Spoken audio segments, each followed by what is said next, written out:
ಗಟ್ಟಿಯಾಗಿದೆಯಲ್ಲ, ಇದು ಸ್ವಲ್ಪ ಸಾಫ್ಟಾಗಿ ಬರಬೇಕು ಅಂದರೆ ನಾನಿವಾಗ ಏನಾಗಿದ್ದರೆ ಇಸ್ಕಕ್ಕೂ ಚೆನ್ನಾಗಿರುತ್ತೆ, ಈಸಿ ಬೇಕಾಗಿತ್ತು. ಆದರೆ ಎರಡೂ ಹಾಕ್ಬಿಟ್ಟೆ. ಇಷ್ಟು ಇದೊಂಥರ ಟೇಸ್ಟ್ ಇದೆ.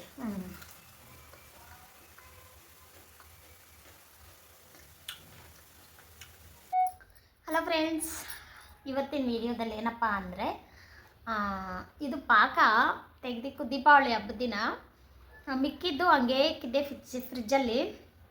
ಅಷ್ಟು ಚೆನ್ನಾಗಿದೆ. ನಾನು ಹೆಂಗೆ ಇಕ್ಕಿದ್ನೋ ಹಾಗೆ ಇದೆ. ಒಂಚೂರು ಸ್ಮೆಲ್ ಬಂದಿಲ್ಲ, ಏನೂ ಬಂದಿಲ್ಲ, ಬೂದು ಬಂದಿಲ್ಲ. ಚೆನ್ನಾಗೇ ಇದೆ, ತಿನ್ನೋಕ್ಕೂ ಅಷ್ಟೇ ಚೆನ್ನಾಗಿದೆ. ಅದಕ್ಕೆ ಇವಾಗ ತುಂಬ ದಿನ ಆಯ್ತಲ್ಲ ಕಜ್ಜಾಯ ತಿಂದು, ಇವಾಗ ತಿನ್ನಬೇಕು ಅನಿಸ್ತಾ ಇದೆ. ಅದಕ್ಕೆ ಎತ್ಕೊಂಡಿದ್ದೀನಿ. ನೋಡಿ, ಹಾಲು ಮೊಸರು ಇಕ್ತಿರಲ್ಲ ಫ್ರಿಜ್ಜಲ್ಲಿ, ಅಲ್ಲಿ ಇಕ್ಕಿದ್ರೆ ಒಂಚೂರು ಕೆಡಲ್ಲ, ಒಂಚೂರು ಬೂದು ಬರಲ್ಲ. ಎಷ್ಟು ಚೆನ್ನಾಗಿದೆ ಫ್ರೆಂಡ್ಸ್. ಇದು ಸ್ವಲ್ಪ ಗಟ್ಟಿಯಾಗಿರುತ್ತಲ್ವಾ, ಅಂದರೆ ದೀಪಾವಳಿ ಹಬ್ಬ ಮಾರನೇ ದಿನ ನಾವು ಸುಡ್ದಾಗೆ ಸ್ವಲ್ಪ ಗಟ್ಟಿಯಾಗಿತ್ತು. ಅದಕ್ಕೆ ಇಷ್ಟು ಗಟ್ಟಿಯಾಗಿದೆಯಲ್ಲ, ಇದು ಸ್ವಲ್ಪ ಸಾಫ್ಟಾಗಿ ಬರಬೇಕು ಅಂದರೆ ನಾನಿವಾಗ ಏನು ಮಾಡ್ತೀನಿ ಅಂದರೆ ಇದನ್ನು ಬಿಡಿಸ್ಕೊಂಡು ನೋಡಿ, ಬಾಳೆಹಣ್ಣು ಹಾಕ್ಕೊಂಡು ಚೆನ್ನಾಗಿ ಇಸ್ಕೊಂಬಿಟ್ರೆ ಇದು ಸಾಫ್ಟಾಗಿ ಬರುತ್ತೆ, ಟೇಸ್ಟಿಯಾಗೂ ಇರುತ್ತೆ, ತಿನ್ನೋಕ್ಕೆ ತುಂಬ ಚೆನ್ನಾಗಿರುತ್ತೆ. ಯಾರೆಲ್ಲ ಇಕ್ಕಿದ್ದೀರಾ ದೀಪಾವಳಿ ಹಬ್ಬದ ದಿನ ಪಾಕ? ನೋಡಿ, ನಾನು ಇಕ್ಕಿದ್ದೀನಿ. ಸುಮಾರು ಇವಾಗ ಎಷ್ಟು ನವೆಂಬರಲ್ಲಿ ಆಗಿದ್ದು ಹಬ್ಬ. ನವೆಂಬರು, ಡಿಸೆಂಬರು, ಇದು ಜನವರಿ ಎಂಡ್ ಆಗ್ತಾಯಿದೆ. ನೋಡಿ ಫ್ರೆಂಡ್ಸ್, ಇದೆಲ್ಲ ಒಂದು ಬೌಲ್ಗೆ ಹಾಕ್ಕೊಡೋಣ. ಇವಾಗ ಬೌಲ್ಗೆ ಹಾಕ್ಕೊಂಡು ಬಾಳೆಹಣ್ಣ ನೋಡಿ ಚೆನ್ನಾಗಿ ಹಣ್ಣಾಗಿರಬೇಕು. ದೊಡ್ಡ ಬಾಳೆಹಣ್ಣು ಎತ್ಕೊಂಡ್ರೆ ಚೆನ್ನಾಗಿರೋದು. ಚಿಕ್ಕ ಬಾಳೆಹಣ್ಣು ಇಸ್ಕಕ್ಕೆ ಕಷ್ಟ ಆಗುತ್ತೆ. ಇದಂದರೆ ಮೆತ್ತಗೆ ಚೆನ್ನಾಗಿರುತ್ತೆ.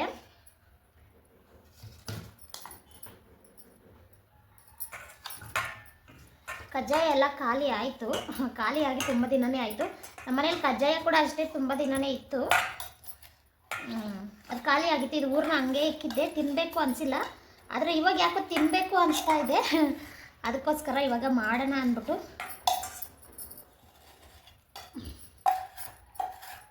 ಎಷ್ಟು ಕಜ್ಜಾಯ ಆಗ್ಬೋದು ಅಂತ ನೋಡೋಣ ಇಷ್ಟು ಪಾಕದಲ್ಲಿ.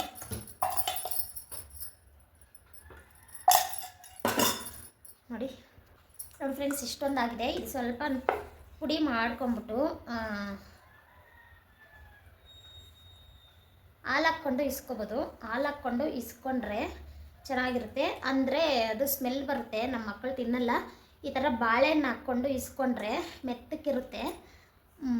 ಸ್ವಲ್ಪ ಇಸ್ಕೋಕ್ಕಾಗಲ್ಲ ಅಂದರೆ ಆವಾಗ ಸ್ವಲ್ಪ ಹಾಲು ಹಾಕ್ಕೊಬೋದು. ಸುಡ್ತಿರಲ್ಲ, ಗೊತ್ತಾಗಲ್ಲ. ನೋಡಿ, ಈ ಥರ ಪುಡಿ ಮಾಡಿಕೊಂಡು ಈ ಥರ ಹಣ್ಣಾಗಿರಬೇಕು. ಜಾಸ್ತಿ ಹಣ್ಣಾಗಿದ್ದರೆ ಇಸ್ಕಕ್ಕೂ ಚೆನ್ನಾಗಿರುತ್ತೆ, ಈಸಿಯಾಗಿ ಟೇಸ್ಟಿಯಾಗೂ ಇರುತ್ತೆ. ಫ್ರೆಂಡ್ಸ್, ಇದೆಲ್ಲ ಇಸ್ಕ್ಬಿಟ್ಟು ಯಾವ ಥರ ಬರುತ್ತೆ ಅಂತ ತೋರಿಸ್ತೀನಿ. ಫ್ರೆಂಡ್ಸ್ ನೋಡಿ, ಚೆನ್ನಾಗಿ ಇಸ್ಕೊಂಡಿದ್ದೀನಿ. ಒಂದು ಬಾಳೆಹಣ್ಣು ಹಾಕಬೇಕಾಗಿತ್ತು, ಆದರೆ ಎರಡೂ ಹಾಕ್ಬಿಟ್ಟೆ. ಇಷ್ಟು ಮೆತ್ತಗೆ ಬಂದೈತೆ. ಆದರೆ ಎಣ್ಣೆಯಲ್ಲಿ ಹೆಂಗೆ ಬಿಡ್ತೀನೋ ಗೊತ್ತಿಲ್ಲ. ನೋಡೋಣ, ಬಿಟ್ಟು ನೋಡ್ತೀನಿ ಹೆಂಗೆ ಬರುತ್ತೆ ಅಂತ. ಕೈಗೆ ಎಣ್ಣೆ ಹಾಕ್ಕೊಂಡು, ಎಣ್ಣೆ ಪೇಪರ್ ಬೇರೆ ಇಲ್ಲ. ಯಾಕೆ ಎಣ್ಣೆ ಪೇಪರ್ ಅಂದರೆ ಎಣ್ಣೆ ಪ್ಯಾಕೆಟೇ ತಂದಿಲ್ಲ ಈ ನಡುವೆ. ದೀಪಾವಳಿ ಹಬ್ಬದ್ದು ಲೀಟ್ರ್ ಕ್ಯಾನ್ ಬಂದಿತ್ತು. ನಮ್ಮ ಯಜಮಾನ್ರು ಮೊನ್ನೆ ಕೂಡ ಕ್ಯಾನ್ ತಂದುಬಿಟ್ಟಿದ್ದಾರೆ. ಎಣ್ಣೆ ಪ್ಯಾಕೆಟೇ ಇಲ್ಲ. ಕೈಯಲ್ಲೇ ಅದ್ದೆ ಒಂದಿಷ್ಟಿಷ್ಟಾಗಲ್ಲ ಬಿಡ್ತೀನಿ, ಹೆಂಗೆ ಬರುತ್ತೆ ನೋಡೋಣ. ನೋಡಿ, ಒಂದೇ ಒಂದು ಬಾಳೆಹಣ್ಣು ಹಾಕ್ಕೋಬೇಕಾಗಿತ್ತು. ನನಗೆ 2 ಬಾಳೆಹಣ್ಣು ಹಾಕ್ಕೊಂಬಿಟ್ಟೆ. ಹಿಟ್ಟು ನೋಡಿದ್ರೆ ಅಷ್ಟು ಗಟ್ಟಿ ಇತ್ತು. ಪುಡಿ ಮಾಡೋಷ್ಟೊತ್ತಿಗೆ ಬಾಳೆಹಣ್ಣು ಹಾಕಿ ಇಸ್ಕಷ್ಟೊತ್ತಿಗೆ ಇಷ್ಟು ಮೆತ್ತಕ್ಕಾಗಿದೆ. ನೋಡಿ, ಟೇಸ್ಟ್ ಮಾತ್ರ ಇದು ಹಿಂಗೆ ತಿನ್ನೋಕ್ಕೂ ಚೆನ್ನಾಗಿದೆ. ಮಾಡಿದ್ಮೇಲೆ ಹೆಂಗೆ ಬರುತ್ತೋ ಗೊತ್ತಿಲ್ಲ. ನೋಡಿ, ಇದನ್ನು ಬಿಟ್ಟರೆ ಸ್ವಲ್ಪದ್ದು ಇನ್ನೂ ಮೆತ್ತಗಾಗ್ಬಿಡುತ್ತೆ. ಅದಕ್ಕೆ ಇವಾಗೇ ಬಿಡೋಣ ಎಣ್ಣೆಯಲ್ಲಿ. ಬನ್ನಿ ನೋಡೋಣ ಹೆಂಗೆ ಬರುತ್ತೆ ನೋಡೋಣ. ಫ್ರೆಂಡ್ಸ್, ಎಣ್ಣೆಯಲ್ಲಿ ಬಿಟ್ಟಿದ್ದೆ, ಅದ್ರ ತಟ್ಟಿ ಮಾತ್ರ ಕಜ್ಜಾಯ ಥರ ಬಿಡೋಕ್ಕಾಗಿಲ್ಲ. ನೋಡಿ, ಈ ಥರ ಉಂಡೆ ಆಗಿ ಸ್ವಲ್ಪ ತೆಳ್ಳಗೆ ಬಿಟ್ಟೆ. ಇಷ್ಟು ಮಾತ್ರ ಬಂದಿದೆ. ಒಳಗಡೆ ಎಲ್ಲ ಬೆಂದಿದೆ. ನಿಧಾನವಾಗಿ ಬೇಯಿಸಿದ್ದೀನಿ. ನೋಡಿ, ಇದೊಂಥರ ಟೇಸ್ಟ್ ಇದೆ.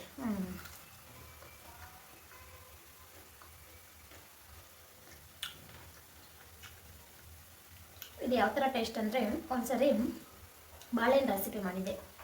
ಗೋಧಿ ಹಸಿಟ್ಟು ಮತ್ತು ಇದು ಬಾಳೆಹಣ್ಣು ಹಾಕಿ, ಇದು ಅಕ್ಕಿ ಹಾಕಿರೋದು ಅಂತ ಗೊತ್ತಾಗುತ್ತೆ. ಆ ಥರ ಟೇಸ್ಟ್ ಬರುತ್ತೆ ಇದು, ಅಂದರೆ ಚೆನ್ನಾಗಿದೆ. ವೇಸ್ಟ್ ಆಗ್ತಾಯಿತ್ತು. ಪಾಕ ಹಂಗೆ ಇಕ್ಕಿದೆ. ಆ ಪಾಕನ ಬಿಡೋಕ್ಕಾಗಲ್ಲ, ಅದಕ್ಕೆ ಬಾಳೆಹಣ್ಣು ಇಸ್ಕೊಂಡು ಮಾಡಿದ್ರೆ ಇದೊಂಥರ ಟೇಸ್ಟು ಚೆನ್ನಾಗಿದೆ.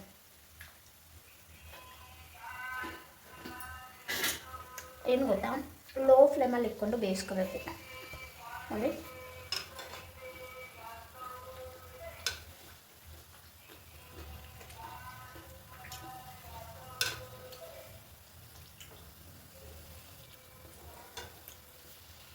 ಲೋ ಫ್ಲೇಮಲ್ಲಿ ಇಟ್ಕೊಂಡು ನೀಟಾಗಿ ಬೇಯಿಸ್ಕೊಂಡ್ರೆ ಚೆನ್ನಾಗೈತೆ ಫ್ರೆಂಡ್ಸ್. ಇಷ್ಟ ಆಯಿತು ನೋಡಿ. ತಟ್ಟೆ ಬಿಡಕ್ಕೋದೆ ಹಿಂಗೆ ಉದ್ದಕ್ಕೆ ಬಂದ್ಬಿಟ್ರು. ಚೆನ್ನಾಗಿದೆ.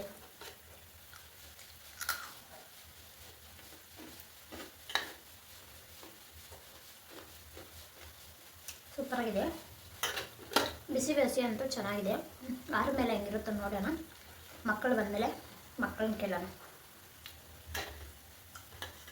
ಓಕೆ ಫ್ರೆಂಡ್ಸ್, ಮತ್ತೆ ಕಂಟಿನ್ಯೂ ಮಾಡ್ತೀನಿ. ಮಕ್ಕಳು ಬಂದಮೇಲೆ ಮಕ್ಕಳ ಟೇಸ್ಟ್ ಏನು ಹೇಳ್ತಾರಂತೆ ನೋಡೋಣ. ಫ್ರೆಂಡ್ಸ್, ಮಕ್ಕಳು ಬಂದರು. ಯಾಕೋ ತಿಂದಿಲ್ಲ, ಸ್ವೀಟ್ ಬೇಡ ಅಂದರು.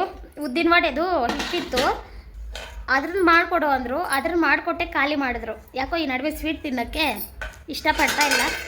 ಬೇಡ ಅಂದರು. ಅದ್ರ ಹಂಗೆ ಇಕ್ಕದೆ ನಾನು ಮಾತ್ರ ತಿಂದೆ. ಮಾಡಿಕ್ಕಿದ್ದು ಇದನ್ನೆರಡು ಉದ್ದಿನ ವಡೆ ತಿಂದು ಖಾಲಿ ಮಾಡಿದ್ರು. ಒಂದು 7-8 ಆಗಿದ್ವು. ಟ್ಯೂಷನ್ಗೆ ಹೋದರು. ನಮ್ಮ ಯಜಮಾನ್ರೆ ಬಿಟ್ಬಿಟ್ಟು ಬರ್ತೀನಿ ಅಂದರು. ಯಾಕೋ ಈ ನಡುವೆ ತುಂಬ ಗ್ಯಾಸ್ಟ್ರಿಕ್ ಅಂದರೆ ಗ್ಯಾಸ್ಟ್ರಿಕ್ಕು. ಹೊರಗಡೆ ಹೋಗ್ಬಿಟ್ಟು ಏನಾರ ಜ್ಯೂಸ್ ಕುಡ್ಕೊಬರೋಣ ಅಂತ ಅವ್ರನ್ನ ಬಿಟ್ಬಿಟ್ಟು ಬರ್ತೀನಿ ಅಂದರು. ಅದಕ್ಕೆ ಜ್ಯೂಸ್ ಬರೋಕ್ಕೆ ಹೋಗೋಣ ಅಂತ ಹೋಗೋಣ ಬನ್ನಿ. ಯಾಕಂತ ಗೊತ್ತಿಲ್ಲ, ತುಂಬ ಗ್ಯಾಸ್ಟ್ರಿಕ್ ಆಗ್ಬಿಟ್ಟೈತೆ. ಊಟ ತಿನ್ನೋಕ್ಕಾಗಲ್ಲ. ತಿಂದರೆ ಏನೋ ಒಂಥರ ಜೀರ್ಣಶಕ್ತಿನೇ ಆಗಲ್ಲ ಅನ್ನೋ ಥರ ಇರುತ್ತೆ. ನಂಗೆ ತುಳಸಿ ಗಿಡ ನೋಡಿದಾಗೆಲ್ಲ ಬೇಜಾರು. ಯಾಕೆ ಒಣಗೋಯ್ತಪ್ಪ ಅನ್ನೋದೇ ಗೊತ್ತಾಗ್ತಾ ಇಲ್ಲ.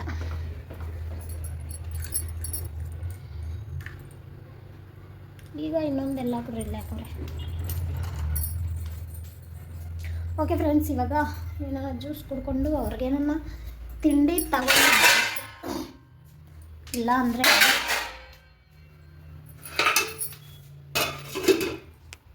ಫ್ರೆಂಡ್ಸ್ ಹೋಗಿ ಬಂದ್ರಿ. ಜ್ಯೂಸ್ ತಗೊಂಡು ಸ್ವಲ್ಪ ಸೊಪ್ಪು ಬೇಕಾಗಿತ್ತು. ನಾಳೆ ಸಾರಿಗೆ ಏನು ಮಾಡೋದ ಬಾ ಅಂತ.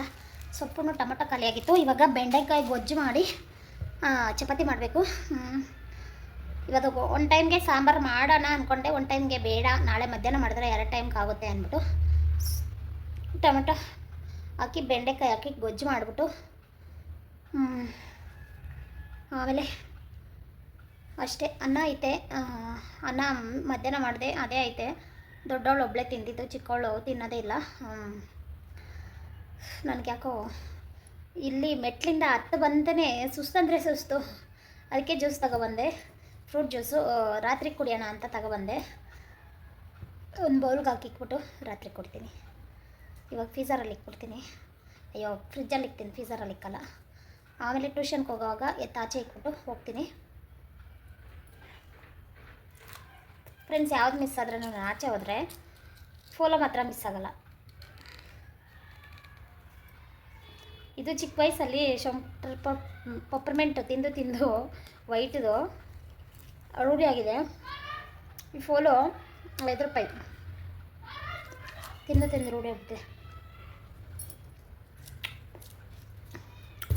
ಓಕೆ ಫ್ರೆಂಡ್ಸ್, ಇವಾಗ ನೋಡಿ ಜ್ಯೂಸ್ ಕಪ್ಪು ಪಾರ್ಸಲ್ ತಗೊಬಂದೆ. ಅಲ್ಲೇ ಕುಡ್ದಿಲ್ಲ, ಮಕ್ಳಿಗೂ ತಗೊಬಂದೆ. ಯಾಕಂದ್ರೆ ಅವ್ರನ್ನ ಬಿಟ್ಟು ಏನು ಕುಡಿಯೋಕ್ಕೂ ಮನಸ್ಸು ಬರಲ್ಲ, ಏನು ತಿನ್ನೋಕ್ಕೂ ಮನಸ್ಸು ಬರಲ್ಲ. ನಮ್ಮ ಯಜಮಾನ್ರಂತೂ ನಾನು ಹೋದ್ರೆ ಅವ್ರಿಗೆ ಗೊತ್ತಿಲ್ದಿರ ತಿಂದ್ಬಿಟ್ಟು ಬರೋಣ ಅಂದ್ರೂ ಅವ್ರಿಗಿಲ್ದಿರ ನನಗೆ ಮಾತ್ರ ಕೊಡ್ಸೋದೇ ಇಲ್ಲ. ಫಸ್ಟ್ ಅವ್ರ ಮಕ್ಳಿಗೆ ಏನು ಬೇಕೋ ತಗೊಂಬಿಟ್ಟು ಆಮೇಲೆ ಕೊಡ್ಸೋದು. ತಂದೆಗೆ ಹೆಣ್ಮಕ್ಳ ಮೇಲೆ ಎಷ್ಟೊಂದು ಪ್ರೀತಿ ಇರುತ್ತಲ್ಲ, ನಮ್ಮಪ್ಪಗೂ ಅಷ್ಟೇ. ಓಕೆ ಫ್ರೆಂಡ್ಸ್, ವಿಡಿಯೋ ಕಂಟಿನ್ಯೂ ಮಾಡ್ತೀನಿ, ನೋಡ್ತಾಯಿರಿ. ಇವಾಗ ನಾನು ಪಾತ್ರೆ ಸ್ವಲ್ಪ ಐತೆ, ಪಾತ್ರೆ ಸ್ವಲ್ಪನೇ ಇರೋದು, ಏನೂ ಇಲ್ಲ. ಊಟ ತಿಂದಿರೋ ತಟ್ಟೆಗಳೈತೆ 2, ಮಕ್ಕಳದು ಟಿಫನ್ ಬಾಕ್ಸು. ಇಷ್ಟು ತೊಳೆದಿಕ್ಬಿಟ್ಟು ಚಪಾತಿ ಇಟ್ಟು ಕಲಸಿಕ್ಬಿಟ್ಟು ಬೆಂಡೆಕಾಯಿ ಗೊಜ್ಜು ಮಾಡಿಕ್ಬಿಟ್ಟು ಮಕ್ಕಳನ್ನ ಟ್ಯೂಷನ್ ಟೈಮ್ಗೆ ಕರ್ಕೊಬರೋ ಟೈಮ್ಗೆ ಮಾಡಿಕ್ಬಿಟ್ಟು ಹೋಗಬೇಕು. ಓಕೆ ಫ್ರೆಂಡ್ಸ್, ಎಲ್ಲ ಮಾಡಿಬಿಟ್ಟು ಮತ್ತೆ ಸಿಗ್ತೀನಿ. ಬೆಂಡೆಕಾಯಿ ಗೊಜ್ಜು ರೆಡಿ ಮಾಡಿಬಿಟ್ಟು ಚಪಾತಿ ಟಿಸ್ಕಿಕ್ಬಿಟ್ಟು ಪಾತ್ರೆ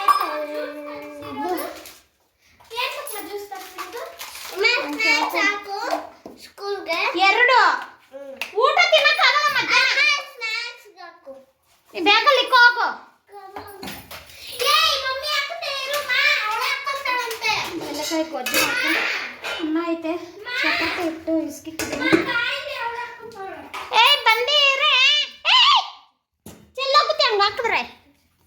ಅರ್ಜೆಂಟು. ನಂಗೆ ಸ್ವಲ್ಪ ಜಾಸ್ತಿ ಇಸ್ಕೊಂಡಿದ್ದೀನಿ, ನಾನು ಊಟ ಮಾಡಲ್ಲ. ಕೆಳಗಡೆ ಇಕ್ಕೋ.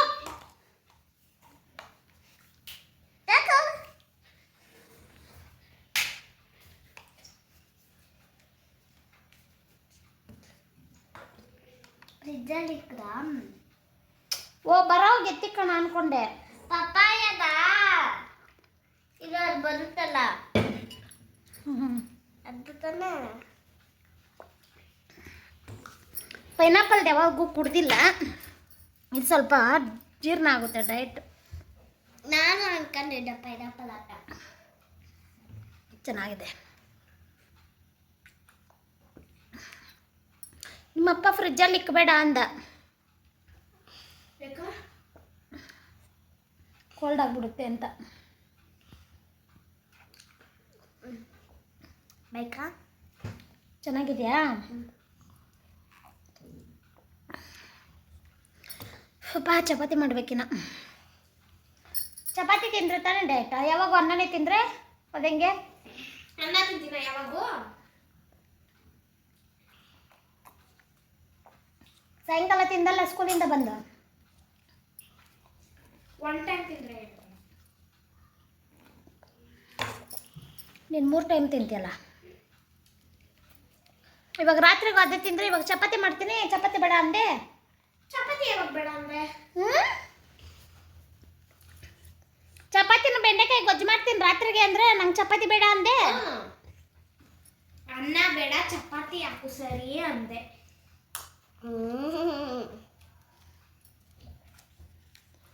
ಸುಳ್ಳಂದ್ರೆ ನಂಬರ್ 1 ಅಲ್ಲ. ಬಾ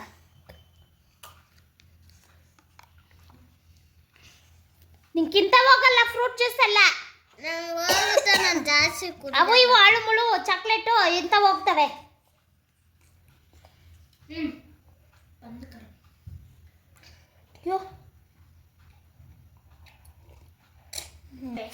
ಏನು ಬರುತ್ತೆ ಅಂದರೆ ನಂಗೆ ಗೊತ್ತಿಲ್ಲ.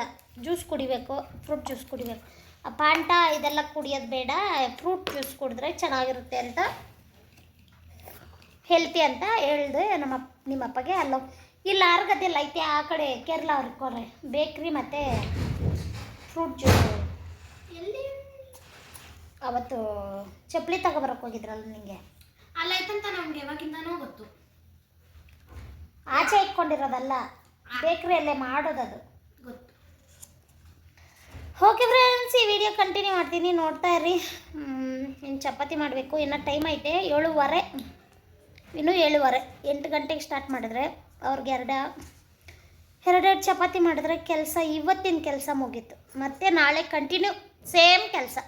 ಪಾತ್ರೆ ತೊಳಿ, ಬಟ್ಟೆ ಮಡಿಸ್ಬೇಕು. ಇನ್ನೂ ಅಲ್ಲಿ ಪ್ಯಾಂಟ್ಗಳು, ಜೀನ್ಸ್ ಪ್ಯಾಂಟ್ ಮಾತ್ರ ಹಾಕಿದ್ದೆ, ಅದು ಎತ್ಕೊಬಂದು ಹಾಕಿದ್ದೀನಿ, ಮಡ್ಚಿಕ್ಕಿಲ್ಲ.